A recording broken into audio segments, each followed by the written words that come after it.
Hello and welcome to the Physical Attraction Book Club, where we'll be discussing again The Divide by Jason Hickel. In the last episode, we talked about how Hickel argues that our current picture of how global inequality will be solved, the ideas of international development and so on, that of economically developed countries giving aid to less economically developed countries, leaves out an awful lot of important context, to say the least. We briefly discussed colonialism and the structures of neo-colonialism, including the issue of third world debt, so do go back and listen to that episode if it's been a while since you last heard it. So let's get back into it now.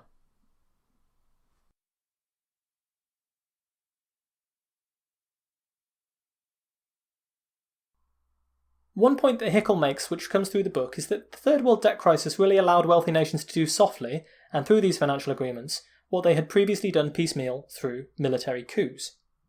In Latin America, developmentalism had been pursued by various different governments, and Hickel argues it was working. Life expectancy had gone up from 40 to nearly 60. Even the gap between the rich and poor was shrinking in these countries. But developmentalism, and the growing economic and political power that it provided for the global south, threatened the West's access to their markets, with tariffs and an opposition to free trade designed to help the domestic industries grow. The fact that these domestic industries were growing and becoming more powerful and more able to negotiate was reducing the access that the West had to supplies of cheap raw materials and labour in foreign countries. So this was a big part of the motivation behind many of the coups that were backed by US and European powers. The Cold War helped, as many of the more developmentalist governments could be painted as communists or were explicitly socialist, and therefore were adversarial at the least to the US. This was part of the motivation behind, to name some examples, the coup in Iran against Mossadegh in 1953, the one in Guatemala in 1954, in Brazil in 1962, in Guyana in 1953, in Indonesia in the 1960s, in the Congo in 1960, and in Ghana in 1965. All of which were backed to various extents by the US or European powers, and all of which deposed developmentalist governments, usually in favour of military leaders or right-wing dictators who were much more inclined to open their economies to foreign investment from the West. France was a particular specialist in the so-called Franc-Afrique, where there was a lot of continued foreign interference by France in its former colonies in Africa, which generally amounted to picking leaders who were favourable to French interests. It's worth pointing out briefly that this kind of thing is clearly going to be worse for the world economy in the long run. It's a bit like the argument surrounding austerity in wealthy countries. From a Keynesian point of view, economically, austerity in the middle of a crisis is a disaster. The ideal solution to debt is growth, investing in yourself, so to speak. In economic crises, Keynes urges governments to spend, stimulating demand and boosting growth, which pulls you out of the crisis. Similarly, keeping all of these nations in a state of serious impoverishment prevents their economies from developing and actually doing things more efficiently. So you have a lot of labour, for example, that's being done doing things incredibly inefficiently. It's extremely inefficient if you can't afford to have heavy machines doing the things that people would normally do. All that kind of thing. It's inefficient if you can't adopt these modern techniques which allow you to do things in a much more efficient way, obviously. But the reason that it is done is obvious. It allows the West and other rising powers to continue to use these countries as sources of cheap raw materials, cheap labour, and cheap manufacturing. But in the pursuit of short-term profits, the global economy misses out on so much. I mean, think about the number of people who are not being productive because they're dying of hunger or malnourishment or anything like that, if you want to look at things in purely economic terms. In analogy with the student, I mean, imagine if that person was willing to allow that student to become a high-priced lawyer rather than demanding their money back immediately. Then, once they've done that, they could much more easily and swiftly repay the debt. And of course, from the perspective of international inequality, if you take the point of view that all countries will develop economically along similar lines, remember what we talked about, the procedure that was kind of implied by Truman's speech, where we have less economically developed countries and economically developed countries, and these developed nations have developed in a certain way. Well, can the less economically developed nations develop in that same way if they're subject to continued interference and continued imposition of unfair terms of economic relations from the more developed countries? No. The ladder has effectively been pulled up behind them, and exerting what power and influence you can as the wealthier nations, to keep these countries as places where you can extract cheap natural resources and labour from, rather than allowing them to grow into substantially wealthier nations who might become your economic competitors. That obviously is partly why all of this is being done. One solution to a lot of this could be debt amnesty, and there's plenty of precedent throughout history. Some economic systems in history, for example, have had an agreement that debts would be cancelled once you had repaid, for example, twice or 3 times the original size of the loan due to interest, so that you can't have a debt that just spirals out to infinity. As David Graeber describes in his book, Debt the First 5,000 Years, societies have often had debt jubilees. I think the historical parallel here is instructive, so I'll sort of describe how these debt jubilees used to happen. In these old agrarian societies, as in so many throughout history, prosperity often depended on the weather. Occasionally there would be floods, storms, a terrible harvest. Many small farmers would go into debt to the rich noblemen, just in order to survive through that terrible harvest. But the surplus on next year's harvest would hardly be enough to compensate for the debts racked up to afford food in the midst of a ruined one, let alone the interest on those debts that had to be paid. After a while, once interest had accrued, the noblemen would then demand return on their investment, which could cause an economic crisis. Farmers could not afford seed to plant in the next year. Some, to try and repay these debts, would be forced to sell their wives and children into bondage. Others would simply flee the kingdom entirely to escape their creditors. Now, the result of this huge debt crisis that you would have in these ancient societies, if allowed to go unchecked, would obviously be total economic disaster. I mean, you can't have everyone fleeing and no one being able to farm the land. So the king, who after all had the divine right to do so, would simply perhaps settle up with the nobles, compensate them by some amount, and then cancel all of the debts in a jubilee. There's clearly a parallel with these debts incurred by third world countries during the oil crisis of the 1970s. Again, these are debts sold to people during a crisis, and now they're distorting massively the global economic system. And indeed, one might even argue that the same case should apply for private indebtedness within countries. There was an article written recently which was arguing for an American debt jubilee, something like these student loan repayments where people pay down the entire capital of the loan and still owe much more thanks to compound interest. The reason for cancelling these debts on behalf of the king and the powers that be, it's not out of kindness, it's to prevent an economic crisis. The fact that the farmers were fleeing the territory or being sold into slavery to pay debts meant that the agrarian economy could no longer function. You can't have nobles unless you have farmers underneath them. The fact that third world governments cannot invest in education or healthcare because they're forced to spend so much money paying off the interest on foreign debts is holding back the global economy. Think, if you must think in purely monetary terms and not in moral terms at all, of the value that could be gained by each additional dollar that Sri Lanka gets to spend on education or healthcare, relative to each additional dollar that accrues on some bank's balance sheet, specifically from collecting third world debt, versus, say, their standard financial speculations in other markets. And perhaps the fact that so many people are forced to spend large fractions of disposable income on student loan repayments will prevent them from forming the thriving middle class that is the backbone of a modern economy. There are parallels in all of these situations where you can argue that there is a debt jubilee purpose that isn't just because it's the morally right thing to do, but also to prevent a much bigger crisis of indebtedness. There is a part of us that thinks it is in some way wrong or weird to cancel a debt, but you have to weigh up the moral claims here. Here we have the bank that's claiming it has a right to collect interest on the dodgy loan it made decades ago, when much has already been repaid, and when it was clearly made under awful circumstances. The citizen of an African nation, where the government spends 10% of its revenue on debt repayment, argues that they are suffering and losing out due to loans which they never saw the benefit from, often due to corruption, which may in some cases have been paid back several times over. You're King Solomon. Who has the better moral claim here? Indeed, jubilees have occurred in the past for some of these debts. $117 billion worth of debt has been cancelled in the years up to 2010, in part thanks to the efforts of the Jubilee debt campaign. But billions upon billions are still outstanding and still being paid, and in the midst of the coronavirus crisis, unfortunately, we're seeing more debts racking up. Debt is only part of the larger financial story that Hickel is telling here. Other issues arise from other types of capital flow. Foreign investment makes profits which are then taken out of the country. Consider, for example, Dutch Shell taking its profits from Nigeria's oil reserves, money which leaves the country and ends up largely in Europe and the US. This can amount to $500 billion a year, flowing from developing countries to developed countries, in terms of the profit that the foreign owners of their natural resource mines and so on are expatriating from the country. This is a sort of capital flight, basically. And again, capital controls are part of the policies that were destroyed by the SAPs because they would prevent this sort of thing from happening.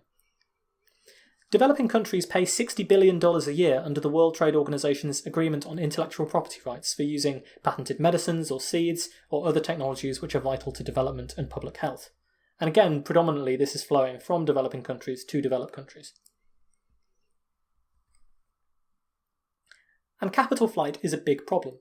Money leaving developing countries for the developed world. Another huge problem is something called trade misinvoicing.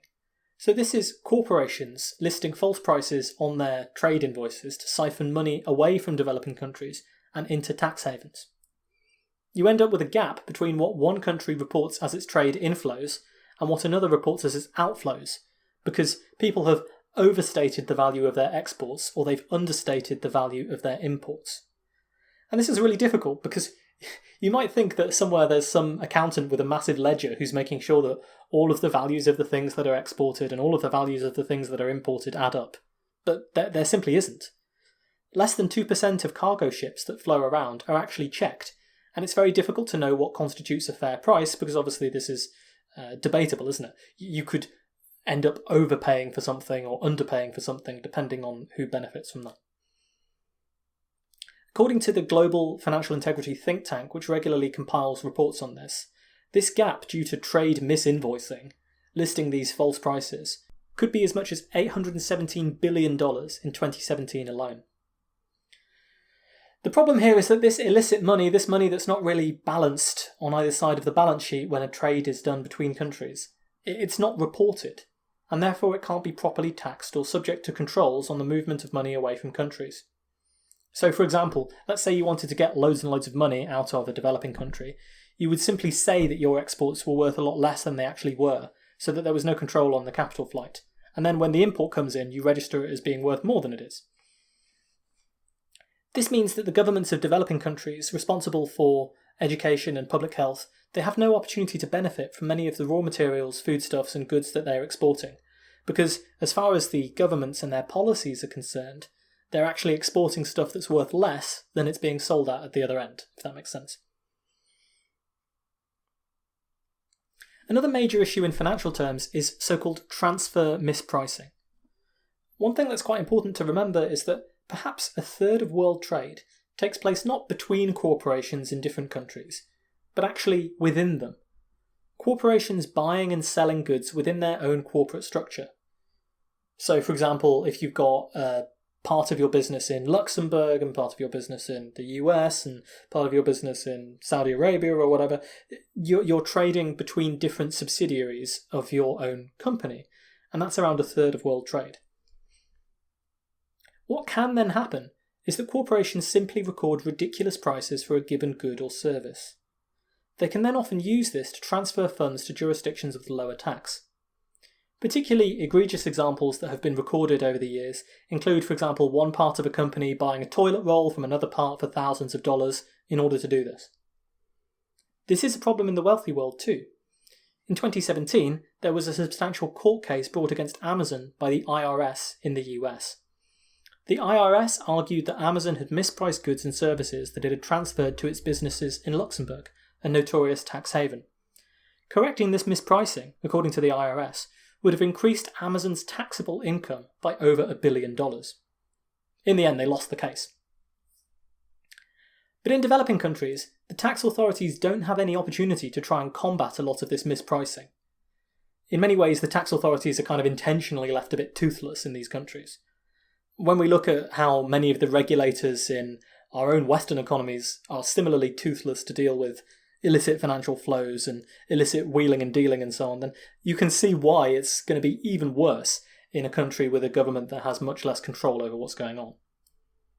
The result is that billions of dollars of income that should be taxed, but can't, is being flowing out of poor nations every year due to this sort of balance sheet trickery. Perhaps as much of $1 trillion a year flows out of poorer nations without any hope of taxing it properly by such methods, again according to the Global Financial Integrity Report. These kind of breaches and frauds are, of course, supposed to be detected by the customs officials that handle exports and imports for each country. But in the name of free trade, and not impeding free trade, many of the nations that have been hit by things like structural adjustment programs have very lax customs officials. In other jurisdictions, of course, corruption is a major problem. If it's much, much cheaper to bribe a few officials in a place where the governing and legal system is generally weak, then you're going to do that because it's a far, far cheaper alternative than anything else. I remember listening to Laurie Taylor on the Thinking Aloud podcast. There's a show on the BBC which does all sorts of anthropology. And he was talking about the owners of mega yachts.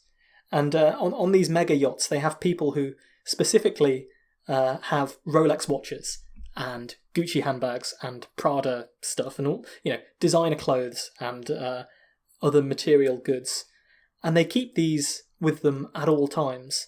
And the reason they do is because they can use them to bribe officials at various different ports so that you can come and dock at any time you want, so that you don't have to pay any fees associated with docking there, all that sort of thing. And this is sort of built into the system, this level of bribery and corruption in many places around the world.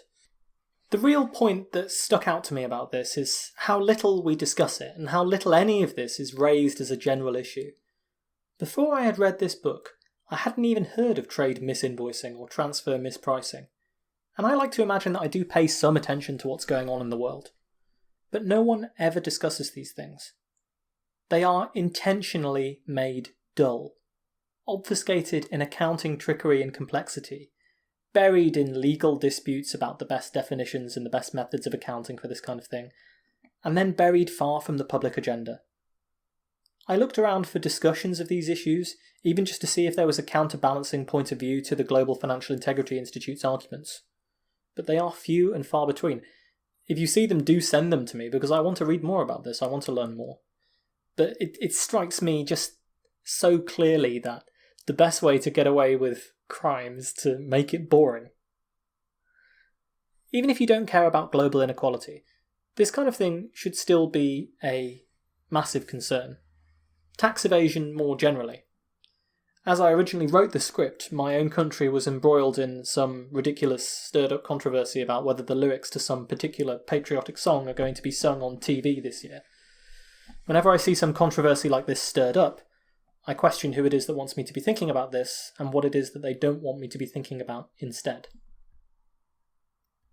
If the question really is that of patriotism, how patriotic is it to dump all of your profits in a tax haven, starving public services that we all depend on for funding, while everyone else's tax bills remain high?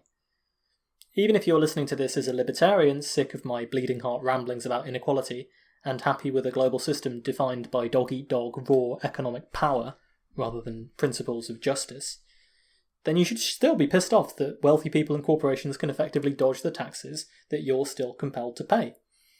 You might resent having to pay taxes at all, but surely if you do have to pay them, it's worse that you aren't even getting what you pay for due to people not contributing their fair share. There are various estimates to how much tax evasion costs the UK, for example, but none of them are less than tens of billions a year. It seems to me then that there could be a genuine consensus across ordinary citizens on the left and the right that cracking down on tax evasion and illicit financial flows would be a good thing to do. This is effectively what our government should be there for, to prevent people who have access to a great deal more money from exploiting the system over the interests of the ordinary people who get a vote just like everyone else. We would then only disagree on whether to use the profits from clamping down on evasion to lower everyone's taxes or invest in public goods and services. But instead, it's almost as if there is a group of people who would rather we were at each other's throats about the culture war issue of the day. Statues, anthems, curriculums, comedians, pronouns, rather than the things that materially affect all of our lives. But that's another story. So returning to the initial point of growing global inequality and our persistent failure to eradicate global poverty, global hunger, disease and malnutrition, and the gaps between rich and poor nations, you can see where we're going here. Foreign aid and charity are not permanent solutions while you're effectively extracting more from poor countries than you're giving to them.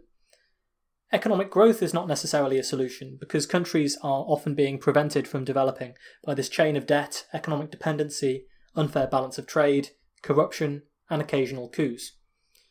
This is not even something that's entirely been abandoned. See Bolivia, for example, where another left-wing government, that of Evo Morales, was deposed in a coup with support from the US. And apparently also Elon Musk, who tweeted in response to a comment on this, "We're the United States, we'll coup whoever we want." Meanwhile, economic growth alone, and a kind of trickle-down approach to the wealth of relative nations, is also unlikely to work, according to Hickel. The reason for this is quite simple. As we've been discussing, the proceeds of global growth are not evenly distributed. The poorest 60% of the world receive just 5% of the proceeds from global economic growth. Given this distribution of global growth at the moment, it would take a century of uninterrupted, robust global economic growth at 3 or 4% a year to lift the world, the entire world, above the $1.25 a day poverty line. At a more realistic poverty line of $5 a day, it would take over 200 years to eliminate poverty purely through economic growth, according to economist David Woodward. So, quite simply, if you're going to say that business as usual is doing a perfectly fine job at producing economic growth, and that there's no issue with the way in which the proceeds of this growth are being distributed at the moment, then you're willing to accept that it will take centuries of this kind of growth, unfettered by economic crises, to alleviate poverty. Of course, this model, where we just extrapolate present levels of inequality in wealth distribution and economic growth, is naive. Perhaps the wealth distribution of future economic growth will change. Perhaps it will be possible to solve more problems with less wealth due to things like improvements in technology. But, of course, there are other ways in which it's naive, which I think should be more of a concern for people who are blithely saying that all we need to do is continue to grow the economy so that less wealthy countries can grow themselves out of poverty. Because we have economic crises that can slow down or reverse growth, as we're seeing right now. And of course, growth at some point has its limits. Under the present promise that economic growth alone should alleviate poverty for the world, Woodward calculates that the economy would have to grow to 175 times its present size before poverty at $5 a day would be eliminated. For a sense of perspective, that's the same amount that the global economy grew between 1700 and today. And for that to happen, it took 3 centuries, globalization, the harnessing of fossil fuels, the invention of the engine and the computer, and so on and so on and so on and so on. We don't even know if it's feasible for the economy to grow by another 175 times. And therefore, inevitably, if you don't think that can happen, there needs to be some level of redistribution or more equitable distribution of growth that happens in the future. That's just simple common sense. Now, if you want a sense of how unequal this fantasy world would be, in this world, average per capita income, so average income per head, would be $1.3 million. In other words, on average in a world this unequal, we'd have an average income of over $1 million per person just to ensure that the poorest person could get $5 a day. But of course the real problem with all this is that it's not even clear that running the world's economy at its present size is sustainable for all that long.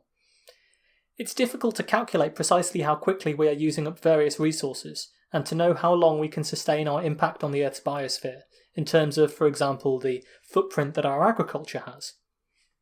But there are signs that we are putting serious pressure on natural systems. We have, of course, covered this before. It's the limits to growth argument that has been articulated for many decades by people. We talked about it in the Teotwalki specials on the climate crisis and ecological catastrophe. At the very, very least, you have to accept that we need a huge overhaul in the way that we look at economic growth at the moment, making it far less intensive on the use of raw materials and far less environmentally destructive than it is at the moment, for us to be in with a prayer at keeping the party going for that long. There are many scholars who will point to different limits to growth, and the idea that limitless economic growth on a finite planet is, of course, unsustainable. Even David Attenborough said that anyone who thinks infinite growth on a finite planet is possible is either a madman or an economist. Now, that whole argument is really for another episode, but I think it's clear to say that if your plan A involves growing the economy by 175 times, then the onus is really on you to explain how we can do that. Now, I think that Hickel does slightly elide the point here, where he implies that an economy 175 times bigger has to consume 175 times more stuff, or emit 175 times as much CO2. That's clearly untrue. You can have the economies that allow us to consume less, technologies that allow us to do that. There's enough energy shining in the form of sun on the world's deserts to provide 175 times our current energy use easily. So this raw input is not a bar. Although, of course, at the moment we're only getting a small portion of our energy from solar power directly. But in some ways it doesn't matter. I mean, even if we're emitting 3 times as much CO2 in the future, that's too much. The way things are going, I think it's easy to say that, unless there are major changes to how we run the global economy, what we prioritise, and how we treat the natural environment and raw materials, it is simply not going to be possible to grow the economy by a factor of 175 to lift everyone out of poverty. We have not yet decoupled economic growth from CO2 emissions. Every time the economy grows, so does CO2 emissions. Let alone have we decoupled it from the consumption of finite material resources. The decoupling of economic growth from CO2 emissions is really a very long way from complete. And given that many people would argue we cannot actually afford to grow our material impact on the Earth, in terms of emissions of pollutants and consumption of natural resources at all from where we are at the moment, or even sustain that impact at the current level, then it's clear that even if growing the global economy by 175 times only requires us to grow our material footprint or emissions by a factor of 10, it's still way too much.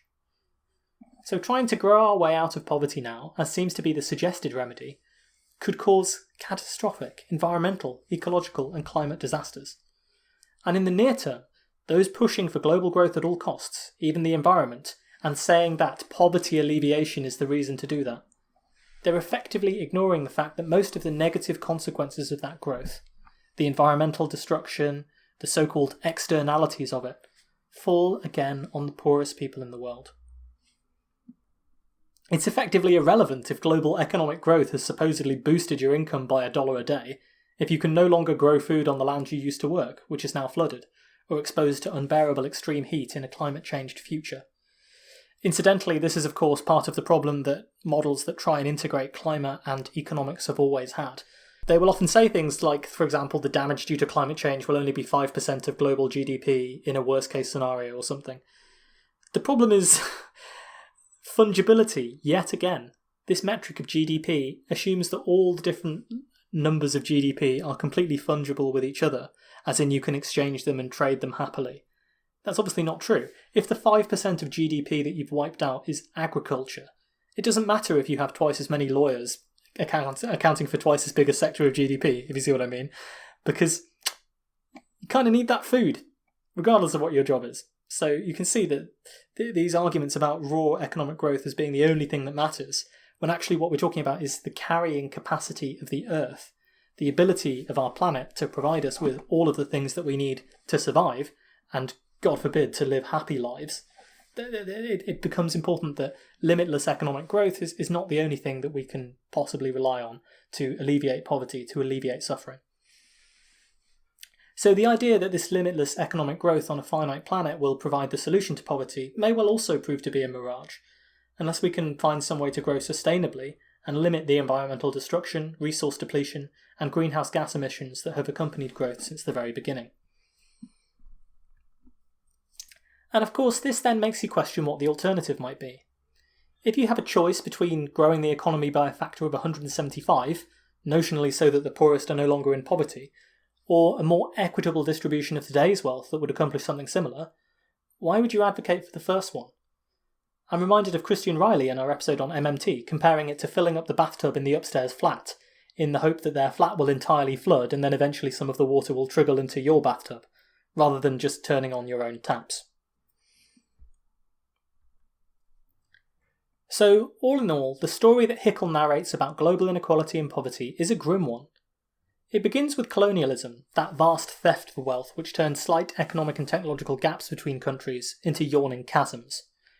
And, through neo-colonialism, coups, third world debt, illicit financial and economic machinery, corruption and exploitation, the transfer of wealth from poor countries to rich countries hasn't finished, it has actually continued, despite what you may think from the narrative of charity and foreign aid. And that this continued for many decades after colonialism had ended and arguably still continues to this day. In this narrative, in this world then, charity and foreign aid provide little permanent solution. When they don't come with strings attached, they are still dwarfed by the flows of money in the opposite direction, in debt repayments and unfair transactions. And economic growth, although it has been important in countries that have been less under the influence of other extractive powers, like China, is not a clear solution to poverty either. At present levels of inequality, it will take centuries of pure growth, an economy much larger than today, for this to lift the world's population out of poverty. And if we sustain our current levels of inequality, we would have that absurd world where, on average, people are earning $1.3 million a year, and yet the poorest are only earning about $1,500 a year. With the present, extractive nature of the economic system, this economic growth that would alleviate poverty would occur at the cost of massive environmental destruction and degradation, which would, at best, cancel out many of the gains, and, at worst, send the whole system crashing to the ground, an overshoot of the carrying capacity of the Earth, as people like to talk about it. In this sense, the depressing conclusion is that, frankly, without fundamental changes, solutions to the problem of global inequality simply won't work. Now, when it comes to actually assessing this book with somewhat of a critical eye, it's worth pointing out the obvious. Hickel has written a polemic here. He is in favour of substantial changes to these institutions of foreign debt and the IMF and the World Bank, and much harsher regulations of trade and illicit capital flows and so on. And it is therefore in his interest to downplay or explain away successes that have been achieved, or alternative visions for the future where we maybe do manage to naturally shift the proceeds of growth around more equitably. It's also true that, given that this is a history of the global economy condensed into a few hundred pages, and from a specific viewpoint to back up a specific thesis, there are obvious elisions and omissions that get made. Everything is sourced to economic studies, but they're clearly being chosen for the eye-catching figures involved, and I'm not qualified enough to go through and unpick the methodology and determine whether the arguments made in each case are really all that valid, and what assumptions are made in coming to each conclusion. At the same time, I've been in academia long enough to know that, especially in the social sciences, you can usually find studies that highlight the specific issue that you want to talk about in one way or another. That said, Hickel also exposes the way that this has been done on the other side of his argument, to create narratives that everything is fine in the quest to reduce poverty and hunger, which are also disingenuous. So there's always a grain of salt to be taken with any eye-catching statistic about something as huge and complex as global poverty and the global economic and financial system. But for me at least, even with those caveats in place, it doesn't detract from the broader arguments that are being made, which are pretty unimpeachable, I think, and rely on data from many different sources. One of the more objectionable parts of the book is to say that the aid narrative is damaging, and that large charities are essentially just serving as cover for more systemic problems. You can see why Hickel wants to say that charity and foreign aid is not enough to solve the problem. Patently it is not, as it has not solved the problem in the last 70-80 years, when the problem is eminently solvable given the tools that we have at the moment. But this can often come too close to seeming to say that it is useless, or even just a fig leaf for a global system that remains exploitative. I think that is unfair. I think plenty of people engaged in charity and charitable donations do make real and important differences and have helped to alleviate poverty and suffering in the world. A world without charities where we continue to just insist on debt payments and unfair exchange would probably be even more of a hellscape. I think the book often comes a bit too close to saying that charity is pointless simply because the problem is currently bigger than our charitable efforts, which is certainly another flaw, albeit it is rooted in the author's personal experience and frustrations. And I think that this feeds into another slightly more broad criticism, where you're painting a narrative with unambiguous winners and losers, and therefore unambiguous good guys and bad guys. I've read critiques of the book that say, for example, that it paints the IMF and the World Bank as nefarious, when it's possible that they're more guilty of mismanaging a complex situation, or maybe even being economic ideologues who genuinely believed that liberalising trade and opening up economies would benefit poor countries in the long run. I'm sure that others would say that Hickel glosses over some of the sins and corruption of the regimes that were deposed in the 1950s and overstates the role of US intervention in these politics. The individual cases aren't treated in that much depth, so nuances in what happened in each case are inevitably being glossed over. That I think is also fair to say. But what I would say is this. Does Hickel occasionally oversimplify things, paint large regions with the same brush, and ignore points of evidence that don't fit his narrative, which is by necessity a fairly simple one? Of course he does. But the standard narrative that we are told about global inequality and poverty if we think about these issues at all, is probably even more wrong. Perhaps a good exercise, if you've listened to this and find yourself disagreeing, is to read the book alongside something like The Better Angels of Our Natures by Steven Pinker, although I'd rather you read Factfulness, 10 Reasons Why Things Are Better Than You Think, by Hans Roslin. These are two books which attempt to take a much more optimistic perspective on humanity's attempts to achieve goals like poverty reduction and elimination of world hunger. Then you can make judgments for yourself. You can balance the two extreme perspectives in your mind, if you like, and think to yourself, which of these perspectives does a better job of explaining the way things are and accounting for the historical facts, and which provides a more realistic vision for the future? And if you want to discuss the comparison with me, I'd be more than happy to get your messages, and maybe even make this into part of the book club, that everyone reads the book and comes to their own take on it. A sort of audience interaction, if you like. I'd be happy to read out people's reviews if they want to send them over.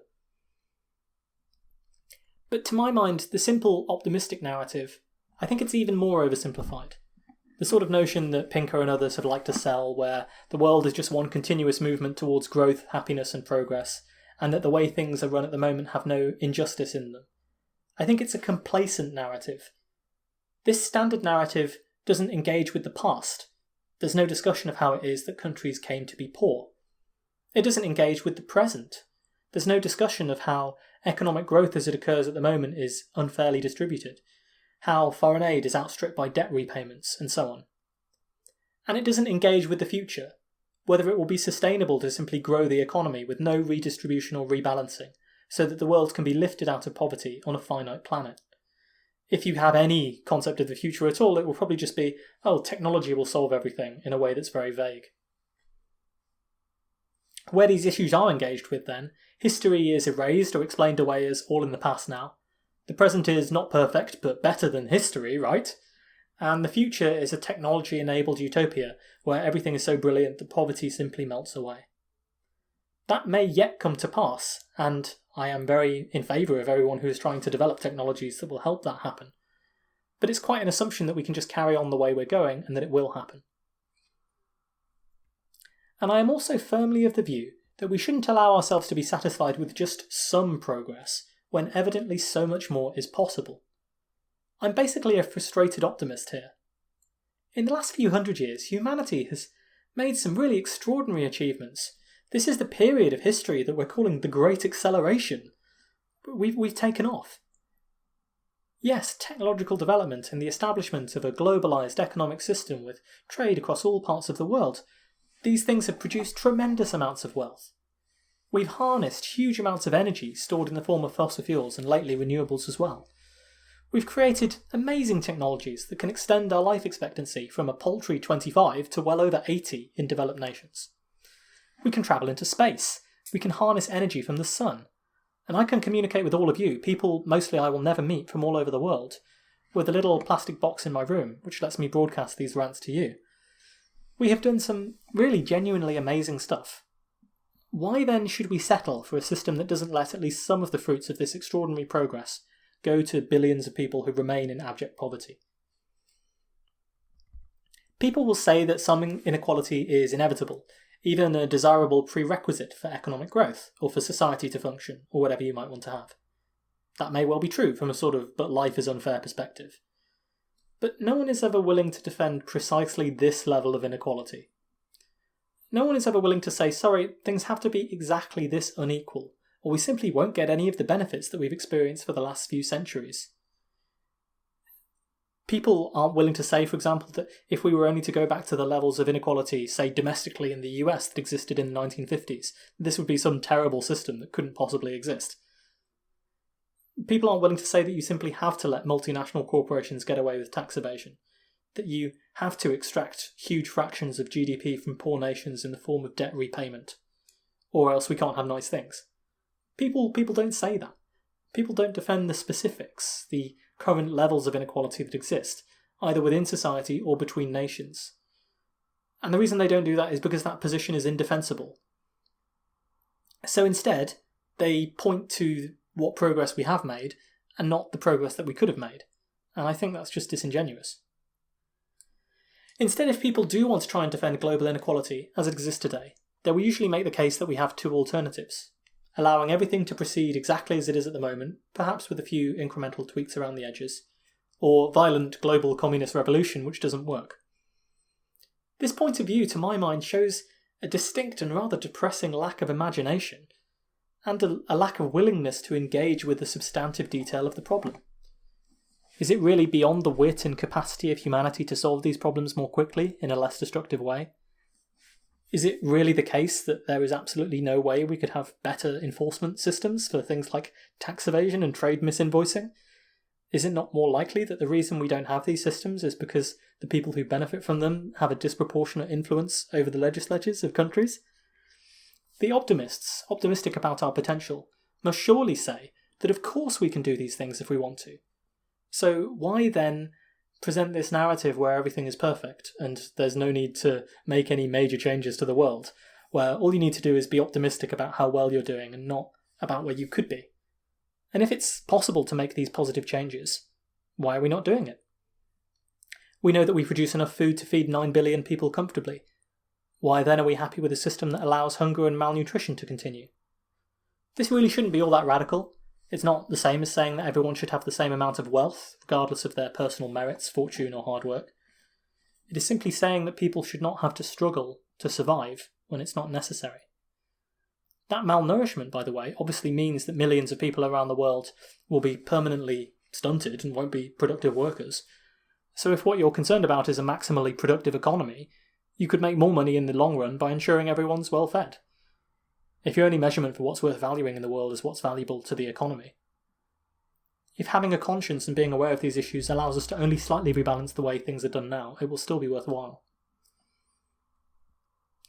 So yes, Hickel's work is a polemic that leaves stuff out, downplays the progress that has been made in places, and you certainly have to take parts of it with a grain of salt. But I think as a counterbalancing point of view to the predominant narrative, and frankly a lot of things that we simply hardly ever discuss, it's worth reading despite that, albeit with the critical eye. When you do read it though, you can understand why that narrative, the optimism industry as it has been called by Citations Needed amongst others, is so popular. Because looking at the world through this lens is depressing, in the extreme.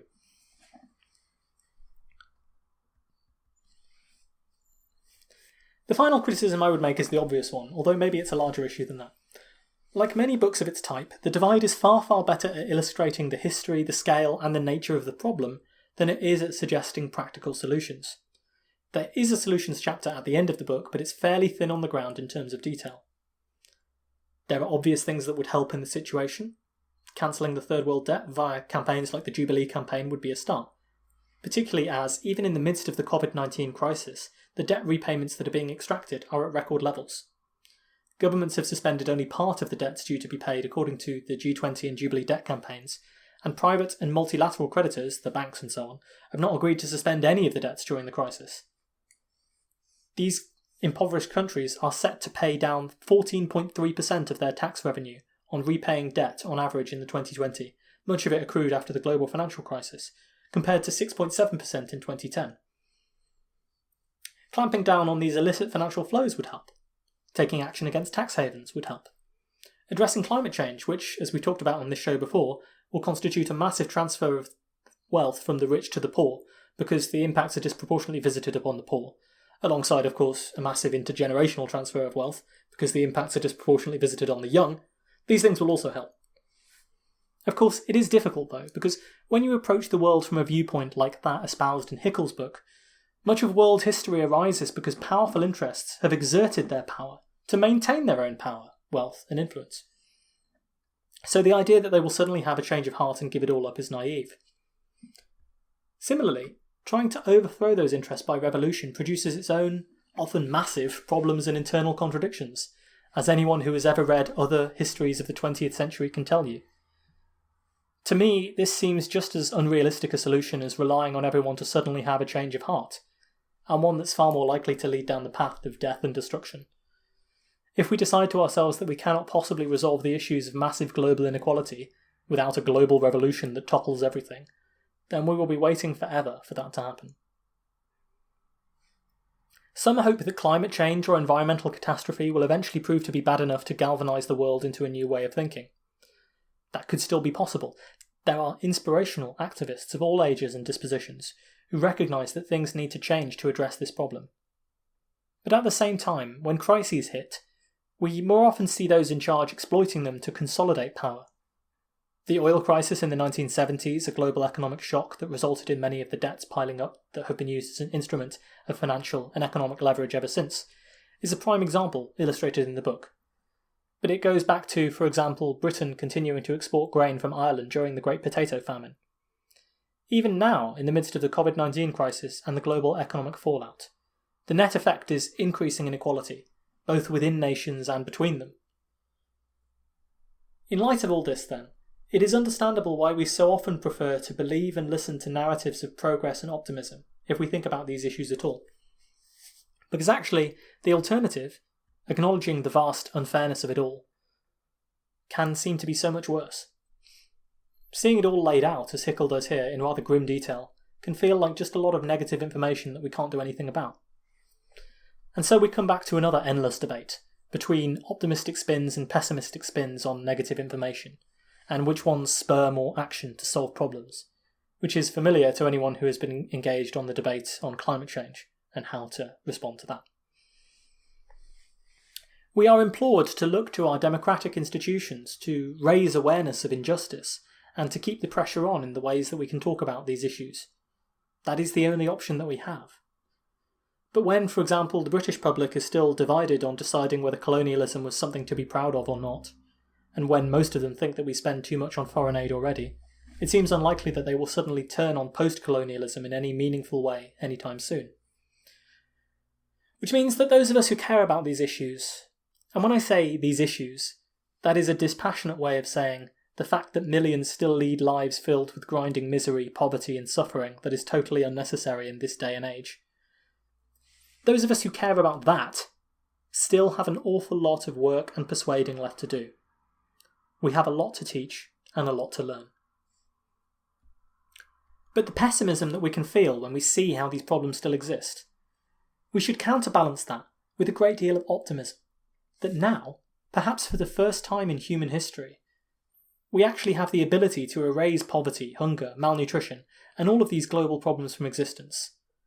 We can do it. We have the ability to coordinate, we have the technology, we have the scientific understanding to do the things that were impossible for most of human history. It won't be easy, but as has been said before, the future is here. It's just not very evenly distributed. The divide, however, is certainly a good introduction to some of the historical factors that explain this unfair distribution. I learned a lot from it. If people read it and agree or disagree, I'd love to hear about it. You can get in touch with us via the website, physicspodcast.com, where there's a contact form that goes to my email. I try to respond to as many of those emails as I get. You can find us on Twitter, @PhysicsPod. You can find us on Facebook, @PhysicalAttraction. If you've enjoyed what you've heard today, please consider donating to the show. You can do so via links on the Physics Podcast website. You can subscribe to the Patreon, patreon.com/physicalattraction, and support your local, or not so local, independent podcast producer. There, of course, you'll get access to plenty of bonus episodes that we've produced over the years, alongside forthcoming episodes that have not yet been released. And that is one way you can support the show. Of course, another way, if you think that what we're talking about is important or interesting, is to tell as many other people as you know to listen to the show as you can. Every little helps to get our name out there and to get people listening and engaging with these issues and discussing them. And please do, if you have comments, questions, concerns, please send them into that contact form. And I will hopefully do some follow-up episodes on these episodes where we will discuss some of the questions that have been sent in, as we have done in the past. Okay, my voice is running out, so I'm going to bid you adieu. But until next time then, please do take care.